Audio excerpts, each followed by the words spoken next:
Hello guys, welcome back to our channel. വാപ്പ വിളിച്ചിട്ട് ചോദിച്ചു കണവയും കൊഞ്ചൊക്കെ വേണമെന്ന്. വീട്ടിൽ വന്നപ്പോൾ ഇക്ക ചിക്കനും മേടിച്ച് വെച്ചേക്കുന്നു. അങ്ങനെ വിചാരിച്ച് എല്ലാം കൂടെ പൊരിച്ച് ലാവിഷായിട്ട് ഫുഡ് കഴിക്കാമെന്ന്.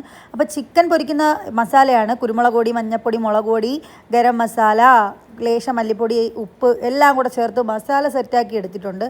മൂന്നിനും പിന്നെ ഒരു മസാല ആയതുകൊണ്ട് നോ ടെൻഷൻ. ഓരോന്ന് പെരട്ടി മാറ്റി വെച്ചാൽ മാത്രം മതി. കൊഞ്ച് ഞാൻ കുറച്ച് മാത്രമേ എടുത്തിട്ടുള്ളൂ. കൊഞ്ചിൻ്റെ കറിയുടെ റെസിപ്പി വേണമെങ്കിൽ നാളെ അപ്ലോഡ് ചെയ്യാം.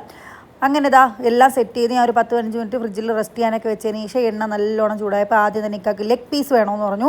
അങ്ങനെ അത് പൊരിച്ചെടുക്കാമെന്ന് വിചാരിച്ചു. ഞാൻ പിന്നെ ഒരു കണവ ഭയങ്കര അഡിക്റ്റ് ആയിട്ടുള്ളൊരു കൊച്ചാണ്.